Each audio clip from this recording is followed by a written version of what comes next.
ജോയ്സ് മേർ മിനിസ്ട്രീസിന്റെ സുഹൃത്തുക്കളും പാർട്ട്നേഴ്സുമാണ് ഈ പ്രോഗ്രാമിന്റെ ചിലവുകൾ വഹിക്കുന്നത്.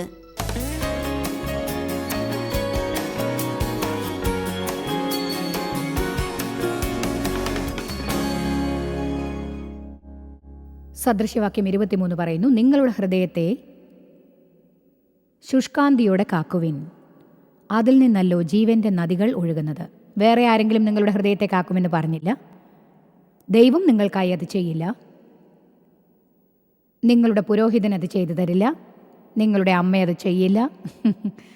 നിങ്ങളാണ് സ്വന്തം ഹൃദയം സംരക്ഷിക്കേണ്ടത്. എനിക്ക് തോന്നുന്നു അതൊരു പക്ഷേ ഒരു ഫുൾ ടൈം ജോലിയായിരിക്കുമെന്ന്. നിങ്ങളുടെ ഹൃദയത്തിലേക്ക് കടക്കാൻ ശ്രമിക്കുന്ന എന്തും വൃത്തികേടുകളുണ്ടെന്ന് നിങ്ങൾക്കറിയാമോ? ഇന്നലെ രാത്രി ഞാൻ പറഞ്ഞ ഒരു കാര്യം വീണ്ടും ഒരിക്കൽ കൂടി പറയാം. നമ്മുടെ യഥാർത്ഥ ജീവിതം നമ്മിലുണ്ട് എന്നല്ല, നമുക്ക് ചുറ്റും നടക്കുന്നതല്ല നമ്മുടെ യഥാർത്ഥ ജീവിതം. നമ്മിൽ നടക്കുന്നതാണ് നമ്മുടെ യഥാർത്ഥ ജീവിതം. കാരണം വളരെ തികവുള്ള പരിതസ്ഥിതികൾ ഉണ്ടായിരിക്കുമ്പോഴും നമുക്ക് അസന്തുഷ്ടതയും വ്യാകുലതയും കോപവും ദേഷ്യവും കഠിനഹൃദയവും ഉണ്ടായിരുന്നിരിക്കാം. സദാസമയം ഒരിടത്തിരുന്നു കൊണ്ട് നമ്മെക്കുറിച്ച് സഹതപിക്കും. എന്നാൽ ചില സമയം ഏറ്റവും മികച്ച പരിതസ്ഥിതികൾ ഇല്ലാത്തവരുമായിരിക്കാം. എന്നിട്ടും നിങ്ങളുടെ ഹൃദയം നേരായിരുന്നാൽ, നിങ്ങളുടെ മനോഭാവം നേരായിരുന്നാൽ നിങ്ങൾക്ക് ശരിക്കും വളരെയേറെ സന്തോഷം അനുഭവിക്കാം. ഫലവത്തായ ഒരു വ്യക്തിയാവാം. ഇതിനെക്കുറിച്ച് നിങ്ങൾ ചിന്തിക്കണം. നിങ്ങളുടെ യഥാർത്ഥ ജീവിതം, നിങ്ങൾ ജീവിക്കുന്ന ജീവിതം നിങ്ങളുടെ ഉള്ളിലുള്ളതാണ്. അതുകൊണ്ട് ഹൃദയം നേരായിരിക്കേണ്ടത് വളരെ പ്രാധാന്യമർഹിക്കുന്നു. ഈയിടെ ഞങ്ങൾക്ക് പ്രയാസകരമായ ഒരു സംഭവമുണ്ടായി. ഞാൻ ഡാർലിനോട് അത് പറയാൻ അവളെ വിളിച്ച് ഫോൺ എടുത്ത ഉടനെ അവൾ ചോദിച്ചു, നിങ്ങളുടെ ഹൃദയം എങ്ങനെയാണ്? അത് ഏറ്റവും പ്രധാനപ്പെട്ട ഒരു കാര്യമാണ്. കാരണം നിങ്ങളുടെ ഹൃദയം നേരെയാക്കാമെങ്കിൽ നിങ്ങളത് നേരെയാക്കും. ബൈബിൾ പറയുന്നു, ഒരുവൻ്റെ ശക്തമായ ആത്മാവ് അവനെ ശാരീരിക വേദനകളിലും പ്രശ്നങ്ങളിലും നിലനിർത്തും. ഇതെനിക്കിഷ്ടമായി. എപ്പോഴും ഇത് സംഭവിക്കുന്നത് ഞാൻ കണ്ടിട്ടുണ്ട്. ശക്തി പ്രാപിക്കാൻ എന്തെങ്കിലും അത്യാഹിതം സംഭവിക്കാനായി കാത്തിരിക്കേണ്ട. ശക്തരായിരിക്കൂ.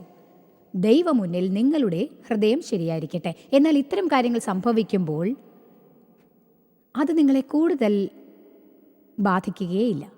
അതിനെല്ലാം ഉപരിയായി ജീവിക്കാൻ നമുക്ക് സാധിക്കും. പൗൽ അതിനായി പ്രാർത്ഥിച്ചു. അയാൾ പറഞ്ഞു, ഞാൻ ഈ ശരീരത്തിലിരിക്കെ തന്നെ എന്നെ മരിച്ചവരിൽ നിന്ന് ഉയിർപ്പിക്കുന്ന നിന്റെ പുനരുത്ഥാനത്തിൻ്റെ ശക്തിയെയും നിന്നെയും ഞാൻ അറിയണം. ഇവിടെ നടക്കുന്ന ഒന്നും എന്നെ ബാധിക്കുന്നത് എനിക്കിഷ്ടമല്ല. ദൈവവചനം മാത്രമേ എന്നെ ബാധിക്കാവൂ. അതിനാൽ നമ്മുടെ ഹൃദയം നേരെയായിരിക്കണം എന്നത് പ്രധാനമാണ്. ഞാൻ ഇന്നലെ രാത്രി കഠിന ഹൃദയത്തെപ്പറ്റിയും അതെത്ര അപകടകരമാണെന്നും പറഞ്ഞിരുന്നു. അങ്ങോട്ട് തിരിച്ചു പോകുന്നില്ല. പക്ഷേ ദൈവമുന്നിൽ നിങ്ങൾ ഹൃദയം ലോലമാക്കേണ്ടത് വളരെ പ്രധാനമാണ്. ഇതിന് നമ്മൾ ചെയ്യേണ്ട ഒരു വഴി അവൻ്റെ സാന്നിധ്യത്തിൽ മാരിനേറ്റ് ചെയ്യുകയാണ്. ദൈവ സാന്നിധ്യത്തിൽ മാരിനേറ്റ് ചെയ്യണം. അത് നിങ്ങളുടെ ഹൃദയത്തെ മൃദുലമാക്കും. നിങ്ങൾക്ക് മാരിനേറ്റ് ചെയ്യാൻ ഇഷ്ടമല്ലെങ്കിൽ വേറെയും ഒരു വഴിയുണ്ടെന്ന് ഇന്നലെ പറഞ്ഞിരുന്നില്ലേ? എൻ്റെ അമ്മ മീറ്റ് ക്ലീവർ കൊണ്ടാണ് ഇറച്ചി മൃദുവാക്കാറ്. എനിക്കിഷ്ടം ദൈവത്തിൻ്റെ കൂടെ സമയം ചിലവാക്കി അവൻ്റെ വചനത്തിലും സാന്നിധ്യത്തിലും മുഴുകി എന്നെ അവൻ മാറ്റുന്നതാണ്. അല്ലാതെ കഠിന ഹൃദയമായതുകൊണ്ട് എൻ്റെ ജീവിതത്തിലേക്ക് കൂടുതൽ കഷ്ടപ്പാടുകൾ കൊണ്ടുവരാൻ മാത്രം അഹങ്കാരിയോ പിടിവാശിക്കാരിയോ ആവുന്നതല്ല. ഈ വഴിയിലൂടെ എനിക്കത് കിട്ടും. ആമേൻ. അവിശ്വാസമുള്ള ഹൃദയത്തെക്കുറിച്ച് പറഞ്ഞാൽ, കുട്ടികളുടെ ഹൃദയം പോലെയുള്ള വിശ്വാസം നിലനിർത്തിക്കൊണ്ട് ലോകത്തിലെ സകല വൃത്തികേടുകളെയും അതിജീവിക്കേണ്ടതാണ് പ്രധാനം. കഠിന ഹൃദയം ഉണ്ടാവാൻ പ്രലോഭനമുണ്ടാവും. എല്ലാവരെയും സംശയിക്കുക, ആരെയും വിശ്വസിക്കാനാവില്ലെന്ന് തോന്നുക, ഇവയ്ക്കെല്ലാം എതിരായി ഹൃദയത്തെ കാക്കണം. ഇത് സംഭവിക്കാൻ അനുവദിക്കരുത്. കാരണം വിശ്വാസം ക്രിസ്തീയതയുടെ ആധാരമാണ്. ദൈവത്തെ വിശ്വസിക്കുന്നു എന്ന് പറയുന്നതിൽ നിന്നാണ് ക്രിസ്തീയതയുടെ അടിസ്ഥാനം തുടങ്ങുന്നത്. അതിനാൽ നാം ദൈവത്തെ വിശ്വസിക്കുന്നത് തുടരണം. നമുക്കൊന്നും മനസ്സിലായില്ലെങ്കിലും, പലതും നമുക്ക് അർത്ഥമില്ലാത്തതായി തോന്നുമെങ്കിലും, നമ്മുടെ ഹിതപ്രകാരം ഒന്നും നടന്നില്ലെങ്കിലും തുടർന്ന് ദൈവത്തെ വിശ്വസിക്കുക. നമ്മെ ആരെങ്കിലും വേദനിപ്പിച്ചാലും നിരാശപ്പെടുത്തിയാലും വിശ്വസിക്കുക. ഏതോ 1-2 പേർ ചെയ്തതിന് മറ്റുള്ളവരോട് പക വീട്ടാൻ പാടില്ല. അതെ, മറ്റുള്ളവരോട് പ്രതികാരം കാട്ടരുത്. ഇന്ന് രാവിലെ ഞാൻ നിങ്ങളോട് പറയാൻ ആഗ്രഹിക്കുന്നത് എന്താണെന്ന് വെച്ചാൽ, അഹങ്കാരമുള്ള ഹൃദയത്തിൻ്റെ ആപത്തുകൾ. അഹങ്കാരം ദൈവത്തിന് വളരെ വലിയ പ്രശ്നമാണ്. കാരണം അഹങ്കാരം സ്വതന്ത്രമായ ഞാൻ എന്ന ആത്മാവാണ്. നാം ദൈവത്തെ ആശ്രയിക്കണം എന്നാണ് അവൻ ആഗ്രഹിക്കുന്നത്. സ്വയം ആശ്രയിക്കുകയല്ല. എല്ലാം നമുക്ക് ചെയ്യാനാവുമെന്ന് കരുതി എന്തെങ്കിലും നല്ലത് നടന്നാൽ അതിനുള്ള ക്രെഡിറ്റ് നമ്മളെടുക്കും. അഹങ്കാരം ഒരു പ്രത്യേക സംഗതിയിൽ തല ഉയർത്തുമെന്ന് ഞാൻ പറയാൻ ആഗ്രഹിക്കുകയാണ്. അത് വിജയത്തിൻ്റെ അഹങ്കാരമാണ്. താഴ്മയുള്ള ഒരാളുടെ കാര്യം നോക്കാം. അയാൾ വളരെ നല്ല വ്യക്തിയായിരിക്കും. എന്നാൽ വിജയം വരിച്ചാൽ പെട്ടെന്ന് അയാൾ തികച്ചും വ്യത്യസ്തനാവുന്നു. എല്ലാവരെയും അടക്കി ഭരിക്കാം എന്ന് അയാൾ ചിന്തിക്കുന്നു. ആരെയും അടുപ്പിക്കാതെ കഠിനമായി പ്രവർത്തിക്കും. കാരണം ഇപ്പോൾ അയാൾക്ക് ഒരു അധികാരം കിട്ടിയിരിക്കുന്നു. ഒരല്പം വിജയം, ഒരല്പം സ്ഥാനം, ഒരല്പം ധനം. ഇത് വളരെ ശോചനീയമാണ് എന്നെനിക്ക് തോന്നുന്നു. ദൈവം തനിക്ക് ഉപയോഗിക്കാവുന്ന ജനങ്ങൾക്കായി എങ്ങനെ നോക്കും എന്ന് നാം അറിയുന്നില്ല. ഉയർച്ചയിലേക്ക് കൊണ്ടുവരാനുള്ള ജനങ്ങൾക്കായി അവൻ നോക്കും. എന്നിട്ട് അവനെ പ്രതിനിധീകരിക്കാൻ പ്രധാന സ്ഥാനത്തെത്തിക്കും. ലോകത്തിലെ എല്ലാ നായകന്മാരും വൻ കാര്യങ്ങൾ ചെയ്ത് ദൈവത്തിന് ക്രെഡിറ്റ് കൊടുത്ത ക്രിസ്ത്യാനികളായിരിക്കും. നമുക്കൊരു സൂപ്പർമാനെയോ ബാറ്റ്സ്മാനെയോ ആവശ്യമില്ല. ഇവർക്കെല്ലാം പകരമായി നമുക്ക് സൂപ്പർ ക്രിസ്ത്യാനികളെയാണ് ആവശ്യം. ദൈവം ജനങ്ങളെ ഉയർത്താൻ ആഗ്രഹിക്കുന്നു. അവൻ അവർക്ക് സ്ഥാനക്കയറ്റം ഉണ്ടാക്കി കൊടുക്കാൻ ആഗ്രഹിക്കുന്നു. നമുക്കാവശ്യമുള്ളതെല്ലാം നിറയെ നൽകാൻ അവൻ ആഗ്രഹിക്കുന്നു, നമുക്ക് മാത്രം. എന്നാൽ അതുകൊണ്ട് വേദനിക്കുന്ന ധാരാളം പേരെ നമുക്ക് സഹായിക്കാം. നിങ്ങൾ സമ്പത്തിനായി വിശ്വസിക്കണം. ആരെങ്കിലും സഹായിക്കണമെങ്കിൽ നമുക്ക് പണം ആവശ്യമാണ്. സമ്പത്ത് ദൈവം തരുമെന്ന് വിശ്വസിക്കുന്നതിൽ ഒരു തെറ്റുമില്ല. നല്ല സാധനങ്ങൾ വാങ്ങിക്കൂട്ടാൻ വേണ്ടി ദൈവം നൽകിയ സമ്പത്ത് സ്വയം ഉപയോഗിക്കണം എന്നില്ല. സമ്പത്ത് വേണം, പക്ഷേ അതുകൊണ്ട് മറ്റുള്ളവരെ സഹായിക്കും എന്ന് നാം തീർച്ചയാക്കണം. ബൈബിളിൽ തുടക്കത്തിൽ ദൈവം ആദാമിനോട് പറഞ്ഞിട്ടുള്ളത് എന്താണ്? ഞാൻ നിനക്ക് തന്നിരിക്കുന്ന എല്ലാ വസ്തുക്കളും എടുത്ത് ദൈവത്തിനും മനുഷ്യനും സേവനം ചെയ്യുവാൻ ഉപയോഗിക്കുക. നിങ്ങൾക്കുള്ള വരങ്ങൾ എന്തായാലും, നിങ്ങൾക്കുള്ള സമ്പത്തും ബുദ്ധിയും എന്തായാലും, അവയെല്ലാം ദൈവത്തെയും മനുഷ്യനെയും സേവിക്കാനായി ഉപയോഗിക്കുക. നീ ചെയ്യുന്ന എല്ലാ നന്മകളും, നീ ആരായാലും, നീ എന്തു തന്നെ ചെയ്താലും അതിന് കാരണക്കാരൻ നീ അല്ല. ദൈവം അത് നന്നായി ചെയ്യാൻ നിന്നെ പ്രാപ്തനാക്കിയത് കൊണ്ടാണ്. അതെ, അത് നീ ചെയ്തതല്ല, ദൈവത്തിൽ നിന്നുള്ള വരമാണ്. ബൈബിൾ യോഹന്നാൻ 3 തെളിവായി പറയുന്നു, 27, സ്വർഗത്തിൽ നിന്ന് കൊടുത്തിട്ടല്ലാതെ മനുഷ്യനൊന്നും ലഭിപ്പാൻ കഴിയുകയില്ല. കാരണം അത് ദൈവത്തിൽ നിന്ന് വരുന്നു, വേറൊന്നും കിട്ടാൻ മറ്റൊരു വഴിയുമില്ല. അതുകൊണ്ട് ദൈവം നൽകിയത് സ്വീകരിച്ച് അതുകൊണ്ട് ഏറ്റവും നല്ലത് ചെയ്യുക. ദൈവം എനിക്ക് സംസാരിക്കാനുള്ള വരം തന്നിരിക്കുന്നു. അത് ദൈവത്തിൻ്റെ ദാനമാണ്. ഞാൻ അതിനായി ഒന്നും പഠിച്ചിട്ടില്ല. സന്ദേശം എഴുതി ഉണ്ടാക്കാൻ എനിക്കറിയില്ല. ഞാൻ പൊതുപ്രഭാഷണത്തിനുള്ള ക്ലാസ്സിൽ ചേർന്നിട്ടില്ല. ഇതൊരു വരമാണ്. അതിന് ദൈവത്തിന് നന്ദി പറയുന്നു. ആ വരത്തിന് ദൈവത്തോട് നന്ദി പറയുന്നു. ദൈവം നമുക്ക് വരങ്ങൾ നൽകുമ്പോൾ നാം അത് ഉപയോഗിച്ച് അവന് സേവ ചെയ്യണം. ഉയർച്ച നൽകാൻ വേണ്ടി ദൈവം ജനങ്ങളെ അന്വേഷിച്ചു കൊണ്ടിരിക്കുകയാണ്. പക്ഷേ ഉയർന്ന സ്ഥാനങ്ങൾ കൊടുക്കാനായി അധികം ജനങ്ങൾ ഇല്ലെന്നതാണ് എൻ്റെ അഭിപ്രായത്തിൽ പറയാനുള്ളത്. തങ്ങളെക്കുറിച്ച് ഉയർന്ന് ചിന്തിക്കാൻ കഴിവുള്ളവരും കുറവാണ്. വേദപുസ്തകം പറയുന്നു, തന്നെത്താൻ താഴ്ത്തുന്നവരെ ദൈവം ഉയർത്തുന്നു. തന്നെത്താൻ ഉയർത്തുന്നവരെ ദൈവം താഴ്ത്തുന്നു എന്ന്. ഇതൊരു വാഗ്ദത്തമാണ്. അഹങ്കാരമുള്ള ഗർവമുള്ള ഹൃദയം യഹോവയ്ക്ക് വെറുപ്പാകുന്നു. സദൃശവാക്യം 16:5 പറയുന്നു, ഗർവമുള്ള ഏവനും യഹോവയ്ക്ക് വെറുപ്പാകുന്നു എന്ന്. കാരണം നമ്മുടെ ഹൃദയം അഹങ്കാരം കൊണ്ട് ഉയരുമ്പോൾ നാം കരുതും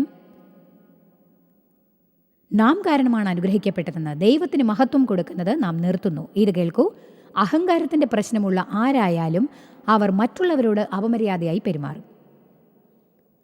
മറ്റുള്ളവരെ നിസ്സാരമായി കാണാൻ ആരംഭിക്കും. നിങ്ങൾക്കുള്ളതിനേക്കാൾ കൂടുതൽ യോഗ്യതയുണ്ടാവണം എന്നിങ്ങനെ പലതും ചിന്തിക്കും. ഏതാനും ഉദാഹരണങ്ങൾ ബൈബിളിൽ നിന്ന് ഞാൻ നിങ്ങൾക്ക് കാണിച്ചു തരാം.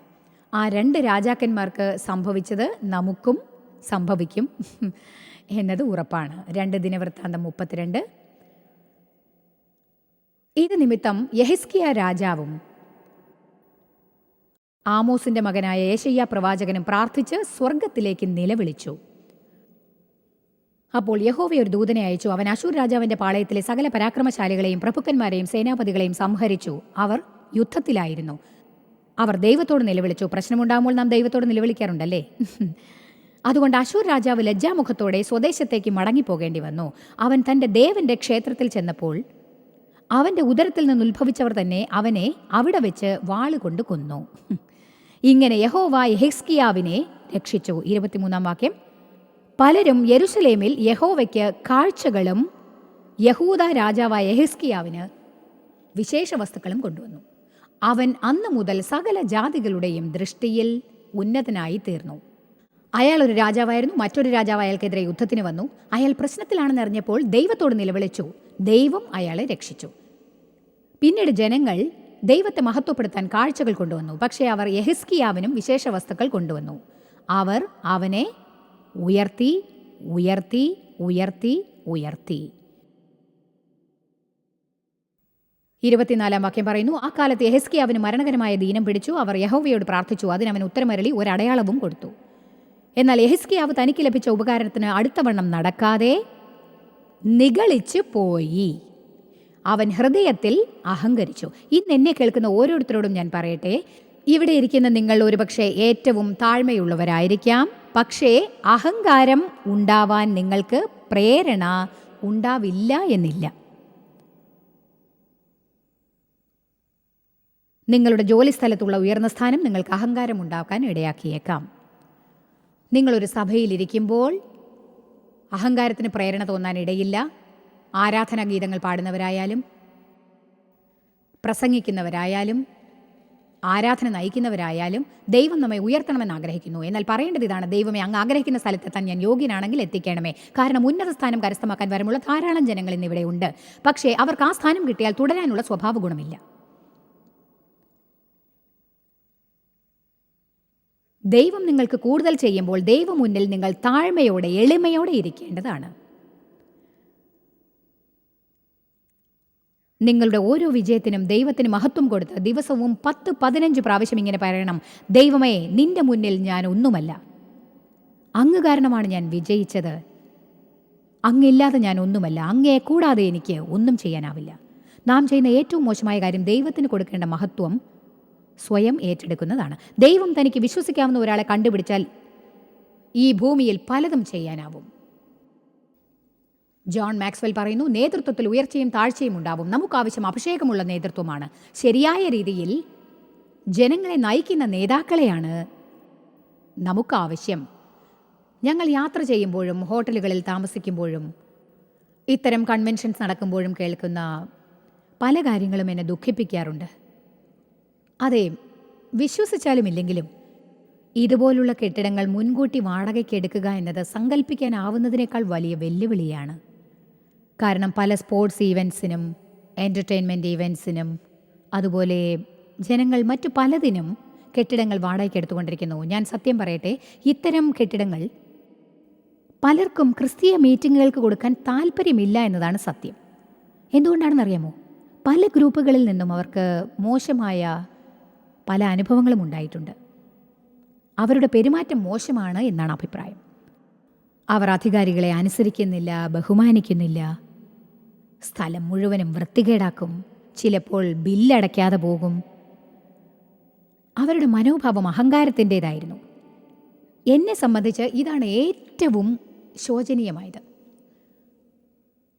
പൊതുവെ ക്രിസ്ത്യാനികളെ സംബന്ധിച്ചുള്ള മാന്യത ഇതാണ്. പക്ഷേ എല്ലാവരും ഇങ്ങനെ അല്ല എന്ന് നമുക്കറിയാം. എന്നാൽ അത്തരം മനോഭാവങ്ങൾ മാറ്റാൻ നമുക്ക് സമയമായിരിക്കുന്നു. അതുകൊണ്ട് ഞങ്ങൾ മാന്യത കാത്തു സൂക്ഷിക്കാൻ പരമാവധി പരിശ്രമിക്കും. സ്ഥലം വൃത്തികേടാക്കാറേ ഇല്ല. വൃത്തിയായി സൂക്ഷിക്കും, മാന്യമായി സംസാരിക്കും, അവർ പറയുന്നത് പോലെ പ്രവർത്തിക്കും, അവരെ അനുസരിക്കും. എപ്പോഴും ഞങ്ങൾക്ക് നല്ല റിപ്പോർട്ട്സാണ് കിട്ടാറുള്ളത്. നിങ്ങൾ ഇവിടെ വരുന്നത് ഞങ്ങൾക്ക് വളരെ സന്തോഷമാണെന്ന് പറയും. ഈ അഭിപ്രായം പരിപാലിക്കാൻ ഞങ്ങൾ എന്നും ശ്രമിക്കും.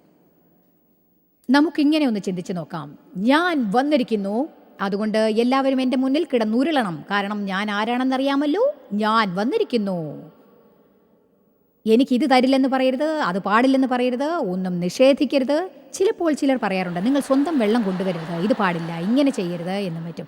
ചിലപ്പോൾ നമുക്ക് വിളിച്ചു കൂകണമെന്ന് തോന്നിയേക്കാം. പക്ഷേ നിങ്ങൾ പറയേണ്ടത് ഇതാണ്, ഓക്കേ, സ്തോത്രം ദൈവമേ, ആമേൻ.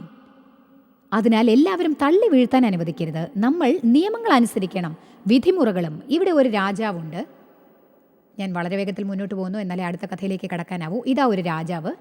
അയാൾക്ക് യുദ്ധമുണ്ടായി, ദൈവത്തോട് കരഞ്ഞു, ദൈവം അയാളെ വിജയിപ്പിച്ചു. അപ്പോൾ അല്പസമയം അയാൾ ശരിയായിരുന്നു. പക്ഷെ പിന്നീട് അയാളുടെ ഹൃദയത്തിൽ അഹങ്കാരം കയറി. കാരണം ജനങ്ങളെല്ലാവരും അയാളെ ഉയർത്തി. ഞാൻ ഒരു കാര്യം പറയട്ടെ, നിങ്ങൾ ജനങ്ങളിൽ നിന്ന് ധാരാളം പ്രശംസ നേടുന്ന സ്ഥാനത്താണെങ്കിൽ കിട്ടിക്കഴിഞ്ഞാൽ അതുകൊണ്ട് എന്ത് ചെയ്യണമെന്ന് അറിയണം. അവയെല്ലാം നേരെ തിരിച്ച് ദൈവത്തിന് കൊടുക്കുക. കാരണം ഇങ്ങനെ ചിന്തിക്കാൻ തുടങ്ങുമ്പോൾ അതെ നിങ്ങൾ താഴോട്ട് പോയിക്കൊണ്ടിരിക്കുകയാണ്. പിന്നീട് അയാൾ രോഗിയായി, ദൈവത്തോട് കരഞ്ഞു, ദൈവം അയാളെ സുഖമാക്കി. എന്നാൽ മുന്നോട്ടുള്ള വചനങ്ങൾ വായിച്ചു നോക്കൂ. അയാളുടെ ഹൃദയത്തിൽ അഹങ്കാരമുണ്ടായി. അഹങ്കാരമുള്ള ഹൃദയം എന്നെ അതിയായി ഭയപ്പെടുത്തിയ ഒരു വചനം കൂടി ഞാൻ നിങ്ങളെ കാണിക്കാൻ പോവുകയാണ്. 2 ദിനവൃത്താന്തം 32-31.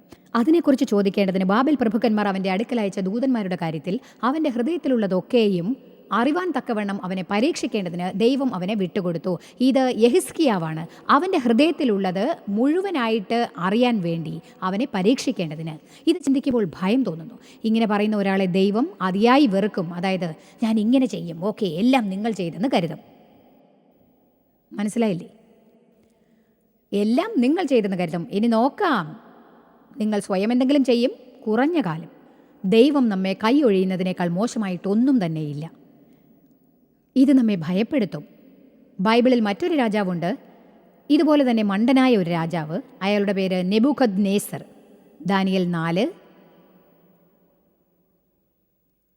ഇവർ രണ്ടുപേരും ചെയ്ത തെറ്റുകളിൽ നിന്ന് നമുക്ക് പഠിക്കാം. ആമേൻ. 1-ാം വാക്യം. നെബൂഖദ്നേസർ രാജാവ് സർവ്വഭൂമിയിലും പാർക്കുന്ന സകല വംശങ്ങൾക്കും ഭാഷക്കാർക്കും എഴുതുന്നത്, നിങ്ങൾക്ക് ശുഭം വർദ്ധിച്ചു വരട്ടെ. അത്യുന്നതനായ ദൈവം എങ്കിൽ പ്രവർത്തിച്ച അടയാളങ്ങളും അത്ഭുതങ്ങളും പ്രസിദ്ധമാക്കുന്നത് നന്നെന്ന് എനിക്ക് തോന്നിയിരിക്കുന്നു. ഇത് നല്ല കാര്യമാണ്. 2-ാം വാക്യം, അത് നന്നെന്ന് തോന്നുന്നു. 3-ാം വാക്യം, അവൻ നല്ലത് ചെയ്യുന്നു, അവൻ്റെ അടയാളങ്ങൾ ശ്രേഷ്ഠമായവ, അവൻ്റെ അത്ഭുതങ്ങൾ എത്ര ശ്രേഷ്ഠമായവ, അവൻ്റെ രാജത്വം എന്നേക്കുമുള്ള രാജത്വവും അവൻ്റെ ആധിപത്യം തലമുറ തലമുറയായുള്ളതും ആകുന്നു. 4-ാം വാക്യം, ഇതാണ് ദൈവത്തിന് മഹത്വം കൊടുക്കുന്നതിൻ്റെ ഫലം. നെബൂഖദ്നേസർ എന്ന ഞാൻ എൻ്റെ അരമനയിൽ സ്വൈരമായും എൻ്റെ രാജധാനിയിൽ സുഖമായും വസിച്ചു. വാവ്! ഇയാൾ സുഖജീവിതം നയിക്കുന്നു. ഇത് 12 മാസമേ നീണ്ടു നിന്നിട്ടുള്ളൂ. 30-ാം വാക്യത്തിൽ അത് കാണിച്ചിട്ടുമുണ്ട്. നമ്മൾ 29-30 വാക്യങ്ങളിൽ എത്തുമ്പോൾ 12 മാസം കഴിഞ്ഞിട്ട് അവൻ ബാബേലിലെ രാജമന്ദിരത്തിന്മേൽ ഉലാവിക്കൊണ്ടിരുന്നു. രാജാവ് പറഞ്ഞു, ദാനിയേൽ 4:30, ഇതിലിങ്ങനെ പറയുന്നു, ഇത് ഞാൻ എൻ്റെ ധനമഹാത്മ്യത്താൽ എൻ്റെ പ്രതാപമഹത്വത്തിനായിട്ട് രാജധാനിയായി പണിത മഹതിയാം ബാബേലാകുന്നു എന്ന് പറയുന്നു. 30-ാം വാക്യത്തിൽ നോക്കിയാൽ എല്ലാം തിരിഞ്ഞിരിക്കുന്നു. 12 മാസം കൊണ്ട്. അതെ, 12 മാസത്തെ ഹ്രസ്വ വിജയത്തിന് ശേഷം ഇപ്പോൾ ദൈവം ഒന്നിലുമില്ല. ദൈവം എല്ലാം ഞാൻ. നിങ്ങൾ ബാക്കിയുള്ള കഥ മുഴുവനും വായിച്ചാൽ ഒരു വന്യമൃഗത്തെ പോലെയാണ് ഒടുവിൽ അയാൾ വയലിൽ ജീവിച്ചത്. മീറ്റ് ക്ലീവറിൽ മൃദുവാക്കപ്പെട്ടു. ആമേൻ. അവസാനത്തെ ഏതാനും വാക്യങ്ങളിൽ അയാൾക്ക് അല്പം ബുദ്ധി തോന്നി. 37-ാം വാക്യം നോക്കാം. ഒടുവിൽ അയാൾ പറയുന്നു, ഇപ്പോൾ നെബൂഖദ്നേസർ എന്ന ഞാൻ സ്വർഗസ്ഥനായ രാജാവിനെ സ്തുതിച്ച് പുകഴ്ത്തി ബഹുമാനിക്കുന്നു. അവൻ്റെ പ്രവൃത്തികളൊക്കെയും സത്യവും അവൻ്റെ വഴികൾ ന്യായവുമാകുന്നു. നിഗളിച്ച് നടക്കുന്നവരെ താഴ്ത്തുവാനും അവൻ പ്രാപ്തനാകുന്നു. ആദ്യത്തേതിൽ നിന്നും മാറി. എന്നാൽ അതിനിടയ്ക്ക് ദാനിയേലിനെ രാജാവ് കണ്ട ഒരു സ്വപ്നം വിവരിക്കാനായി വിളിച്ചു വരുത്തി. ദാനിയേൽ സ്വപ്നത്തിൻ്റെ അർത്ഥം പറഞ്ഞത് ഇതാണ്. 24-ാം വാക്യം. നമ്മൾ അതിലേക്ക് കടന്നു വന്നിരിക്കുകയാണ്. രാജാവിൻ്റെ തുടക്കം നന്നായിരുന്നു, അവസാനം മോശമായി. ഇപ്പോൾ നമ്മൾ നടുവിലാണ്. രാജാവിനൊരു മുന്നറിയിപ്പ് കിട്ടി. ദൈവം നമുക്ക് മുന്നറിയിപ്പ് നൽകുന്നു. ദൈവം നിങ്ങളോട് പറഞ്ഞിട്ടുണ്ടോ അയഞ്ഞ മനോഭാവം നേരെയാക്കണമെന്ന്? പറയൂ, അയഞ്ഞ മനോഭാവമുണ്ടോ? അതിനെക്കുറിച്ച് നിങ്ങൾ ഒരു ക്ഷണം ചിന്തിക്കുക. ആരോടെങ്കിലും ക്ഷമിക്കില്ല എന്ന് പറയാൻ നമുക്കെങ്ങനെയാണ് സാധിക്കുക? ദൈവം ദിവസവും നമ്മോട് എത്ര പ്രാവശ്യമാണ് ക്ഷമിക്കുന്നതെന്ന് അറിയാമോ? ഒന്ന് ആലോചിച്ച് നോക്കൂ. എന്നിട്ട് നമ്മൾ പറയും, ഞാൻ നിന്നോട് ക്ഷമിക്കാൻ തയ്യാറല്ല, ഇത് ശരിയല്ല, നീ ഇത് ചെയ്യാൻ പാടില്ലായിരുന്നു. ദൈവത്തിൻ്റെ കരുണയില്ലായിരുന്നെങ്കിൽ നാം എവിടെയായിരിക്കുമെന്ന് മനസ്സിലാക്കുന്നതേയില്ല. ദിവസവും എത്ര പ്രാവശ്യമാണ് ദൈവം നമ്മോട് കരുണ കാണിക്കുന്നത്? അതെ, നിങ്ങൾക്കിതൊന്നൊരടിയാണല്ലേ, സാരമില്ല. 24-ാം വാക്യം. രാജാവേ, സ്വപ്നത്തിൻ്റെ അർത്ഥം ഇതാകുന്നു. എൻ്റെ യജമാനനായ രാജാവിൻ്റെ മേൽ വരുന്ന അത്യുന്നതനായവൻ്റെ വിധി ഇത് തന്നെ. തിരുമേനിയെ മനുഷ്യരുടെ ഇടയിൽ നിന്ന് നീക്കിക്കളയുക. തിരുമനസ്സിലെ വാസം കാട്ടുമൃഗങ്ങളോട് കൂടെയാകും. ദാനിയേൽ എല്ലാം തുറന്നു പറഞ്ഞു. ഇതാണ് നിങ്ങൾക്ക് സംഭവിക്കാൻ പോകുന്നത്. എങ്ങനെയാണ് സ്വയം സംരക്ഷിക്കേണ്ടതെന്ന് ദാനിയേൽ പറയുന്നു. സ്വയം നന്നാക്കേണ്ടതിന് ഒരവസരം അയാൾക്ക് കിട്ടി. ഇന്ന് ഞാൻ നന്നായി പ്രസംഗിക്കുന്നുണ്ടല്ലേ? നിങ്ങൾ മോശമായ മനോഭാവം പുലർത്തുന്നവരാണെങ്കിൽ നിങ്ങൾക്കിതാ മനം തിരിയാൻ ഒരു അവസരം ലഭിച്ചിരിക്കുന്നു. സ്വയം താഴ്മ പാലിച്ചാൽ മാത്രം മതി. ദൈവം നമുക്കത് ചെയ്യും മുമ്പ് നാം സ്വയം താഴ്ത്തണമെന്ന് ഞാൻ അപേക്ഷിക്കുന്നു. സ്വയം സംസാരിക്കൂ, സ്വയം ചോദിക്കൂ. മറ്റുള്ളവരെക്കുറിച്ച് എങ്ങനെയാണ് ചിന്തിക്കുന്നത്, എങ്ങനെയാണ് മറ്റുള്ളവരോട് പെരുമാറുക എന്ന് ചോദിച്ചു നോക്കൂ. സ്വയം ചോദിക്കൂ. നിങ്ങളുടെ സംഭാഷണത്തിലും ചോദിക്കൂ, എന്നെക്കുറിച്ച് നിങ്ങൾ എന്തൊക്കെയാണ് പറയുന്നത്? ഞാൻ ദൈവം എനിക്ക് എന്താണ് ചെയ്തത്? ആമേൻ. ദാനിയേൽ അയാളോട് പറഞ്ഞത് ഇതാണ്. ഇത് മനോഹരമാണെന്ന് എനിക്ക് തോന്നുന്നു. ഇവിടെ പറയുന്നു 27-ാം വാക്യം. ദാനിയേൽ പറയുന്നു, ആകയാൽ രാജാവേ, എൻ്റെ ആലോചന തിരുമനസ്സിലേക്ക് പ്രസാദമായിരിക്കട്ടെ, പാപങ്ങളിൽ നിന്നും വിമുക്തനാവുക. ഇത് നോക്കൂ, നീതിയാൽ പാപങ്ങളെയും ദരിദ്രന്മാർക്ക് കൃപ കാട്ടുന്നതിനാൽ അകൃത്യങ്ങളെയും പരിഹരിച്ചു കൊള്ളുക. അതിനുശേഷം ഇവിടെ നോക്കൂ, ഈ ഭാഗമാണ് എനിക്ക് പറയാനുള്ളത്. നീതിയാൽ പാപങ്ങളെയും ദരിദ്രന്മാർക്ക് കൃപ കാട്ടുന്നതിനാൽ അകൃത്യങ്ങളെയും പരിഹരിച്ചു കൊള്ളുക. ഇനി നിങ്ങൾ പലരും ഇന്നലെ ഇവിടെ ഇല്ലായിരുന്നെന്നറിയാം. പക്ഷെ ഞാൻ പറഞ്ഞ ഒന്ന് ഇതായിരുന്നു. ഇന്ന് ഞാനിത് വീണ്ടും പറയുകയാണ്. നിങ്ങളുടെ ഹൃദയത്തെ ശരിയാക്കിയില്ലെങ്കിൽ, ഹൃദയത്തെ ശരിയായി സംരക്ഷിച്ചില്ല എങ്കിൽ ദൈവസ്നേഹത്തിൽ യഥാർത്ഥതയോടെ നടക്കാനാവില്ല എന്ന് ഞാൻ കരുതുന്നു. ഉയർന്ന വിളിയാണ് ഒന്നാമത്തെ കാര്യം. എല്ലാറ്റിൻ്റെയും അവസാന ഫലം നാം സ്നേഹത്തിൽ നടക്കുമെന്നതാണ്. നിങ്ങളുടെ ലക്ഷ്യം എന്താണെന്ന് എനിക്ക് ശരിക്കറിയില്ല. എന്നാൽ സ്നേഹത്തിൽ നടക്കുന്നില്ലെങ്കിൽ ഇന്ന് നിങ്ങളുടെ ലക്ഷ്യത്തെ മാറ്റാൻ ഞാൻ ആവശ്യപ്പെടുകയാണ്. നിങ്ങൾ പറയും, സ്വന്തമായിട്ടൊരു ബിസിനസ് ഉണ്ടാവണമെന്നതാണ് എൻ്റെ ലക്ഷ്യം. ശരി, നിങ്ങൾക്കറിയാമോ, ആദ്യം നിങ്ങൾ പറയേണ്ട കാര്യം ഇതല്ല. ജനങ്ങളെ സഹായിക്കാൻ ഞാൻ ആഗ്രഹിക്കുന്നു. പറയൂ, എനിക്ക് ജനങ്ങളെ സഹായിക്കണം, എനിക്ക് ദൈവത്തെ സ്നേഹിക്കണം, എനിക്ക് ജനങ്ങളെ സ്നേഹിക്കണം. നിങ്ങൾക്കറിയാമോ, എനിക്ക് സ്വന്തമായിട്ടൊരു ബിസിനസ് വേണം. ജനങ്ങളെ സഹായിക്കാനുള്ള ആയുധമാണത്. പക്ഷേ എൻ്റെ ലക്ഷ്യം ജനങ്ങളെ സഹായിക്കുകയാണ്. ജനങ്ങൾ എന്നോട് എപ്പോഴും ചോദിക്കാറുണ്ട്, ശുശ്രൂഷയിലായിരിക്കുന്ന പലരോടും അവർ ഇത് തന്നെ ചോദിക്കുമെന്ന് തോന്നുന്നു, എന്താണ് നിങ്ങളുടെ സ്വപ്നം, എന്താണ് നിങ്ങളുടെ ദർശനം? നിങ്ങൾ പലതും ചെയ്തിട്ടുണ്ട് ജോയ്സ്, ഇനിയും എന്താണ് നിങ്ങൾ ചെയ്യാൻ പോകുന്നത്? എനിക്കിതിന് ഒരു ഉത്തരമേ ഉള്ളൂ. കഴിഞ്ഞ 10-12 വർഷങ്ങളായി അതുതന്നെയാണ് എൻ്റെ ഉത്തരം. ഇനിയും കുറേ മുൻപ് അതേ ഉത്തരം നൽകണമായിരുന്നു എന്ന് തോന്നുന്നു. കാരണം അതാണ് ശരിയായ ഉത്തരം. അവർക്ക് ഞാൻ കൊടുക്കുന്ന ഒരേ ഉത്തരം ജനങ്ങളെ സഹായിക്കുക എന്നതാണ്. അത് ഞാൻ എങ്ങനെ ചെയ്യുമെന്ന് ചിന്തിക്കാറില്ല. എനിക്ക് ജനങ്ങളെ സഹായിക്കാവുന്നിടത്തോളം പ്രസംഗം കൊണ്ട് നിങ്ങളെ സഹായിക്കാനാവുമെങ്കിൽ ഞാൻ നിങ്ങളോട് പ്രസംഗിക്കും. ഒരാലിംഗനം നിങ്ങളെ സഹായിക്കുമെങ്കിൽ ഞാൻ നിങ്ങളെ കെട്ടിപ്പിടിക്കും. ആരുടെയെങ്കിലും വാടക കൊടുത്തില്ലെങ്കിൽ, വീട് നഷ്ടപ്പെടുമെങ്കിൽ ഞാൻ അത് ചെയ്യും. ഇന്ത്യയിലേക്ക് പോകാനാവുമെങ്കിൽ ഞാൻ പോകും. എന്നിട്ട് വിശന്ന് വലയുന്ന, ഏകാന്തരായ, വഞ്ചിക്കപ്പെട്ട, ദുരിതം അനുഭവിക്കുന്നവരോട് ദൈവസ്നേഹം പങ്കിടാൻ ഞാൻ തയ്യാറാണ്. ഞാനത് ചെയ്യും. ജനങ്ങളെ സഹായിക്കാൻ ഞാൻ എപ്പോഴും ഒരുക്കമാണ്. നമ്മുടെ കാര്യങ്ങൾ വിട്ടുകളയുക. എന്നിട്ട് ദൈവം എന്ത് ചെയ്യാൻ വിളിച്ചുവോ അത് ചെയ്യുക. ദൈവവചനത്തിൽ തേടിയാൽ എല്ലായിടത്തും അതിനെക്കുറിച്ച് നിങ്ങൾക്ക് കാണാൻ സാധിക്കും. അതെ, എല്ലായിടത്തും അത് കാണാം. ദാനിയേൽ രാജാവിനോട് പറഞ്ഞു, നോക്കൂ രാജാവേ, നിങ്ങൾ ആദ്യം ദൈവത്തോട് അടുത്തു. ഇന്ന് നിങ്ങൾ അകന്നു കഴിഞ്ഞു. ദൈവം നിങ്ങൾക്കൊരു മുന്നറിയിപ്പ് തന്നിരിക്കുന്നു. ദൈവം രാജാവിനൊരു സ്വപ്നം നൽകി, ഭീതിപ്പെടുത്തുന്ന ഒരു സ്വപ്നം. അയാൾ ദാനിയേലിനെ സമീപിച്ചു. കാരണം ദാനിയേൽ സ്വപ്നം വ്യാഖ്യാനിക്കുമെന്ന് അറിഞ്ഞു. ദാനിയേൽ പറഞ്ഞു, നിങ്ങൾക്ക് മനം തിരിഞ്ഞ് സ്വയം താഴ്ത്താനും ദൈവത്തിന് മഹത്വം അർപ്പിക്കുവാനും ഒരു സന്ദർഭം ലഭിച്ചിരിക്കുന്നു. നിങ്ങളുടെ നീതിയും പാവപ്പെട്ടവരെ സഹായിക്കാനുള്ള ഹൃദയവും കാണിക്കൂ, അനാഥരെയും. ഞാനൊന്ന് പറയട്ടെ, സ്നേഹത്തെക്കുറിച്ച് പറയുമ്പോൾ അതിനെക്കുറിച്ച് ഞാൻ ധാരാളം കേട്ടു. ഇനി സ്നേഹത്തെക്കുറിച്ച് കൂടുതൽ സംസാരിക്കാൻ എനിക്ക് വയ്യ. പ്രവൃത്തിയിൽ കാണാൻ ഞാൻ ആഗ്രഹിക്കുന്നു.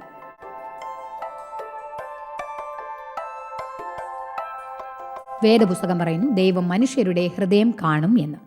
അതുകൊണ്ട് നമ്മുടെ ഹൃദയത്തിൻ്റെ അവസ്ഥ എന്താണ് എന്നുള്ളത് നാം ശ്രദ്ധിക്കേണ്ടതാണ്. നാം ശാരീരികമായ ഹൃദയാവസ്ഥയെക്കുറിച്ച് സംസാരിക്കും, പക്ഷേ നമുക്ക് ആത്മീകമായ ഹൃദയാവസ്ഥയും ഉണ്ട്. നിങ്ങളുടെ ഹൃദയം പരിശുദ്ധമാണോ? അതിനകത്ത് കയ്പുണ്ടോ? അതിൽ വിമർശനങ്ങളുണ്ടോ? അതിൽ സന്തോഷവും സമാധാനവും ഉണ്ടോ? നമ്മുടെ ഹൃദയം ശരിയായ സ്ഥിതിയിലായിരിക്കാൻ നാം കൂടുതലായി ശ്രദ്ധിക്കേണ്ടതാണ്. ഇതാണ് ദൈവത്തിന് ഏറ്റവും പ്രാധാന്യം. ഇത് നമ്മുടെ സന്തോഷം അളവില്ലാതെ വർദ്ധിപ്പിക്കും എന്ന് ഞാൻ വിശ്വസിക്കുന്നു.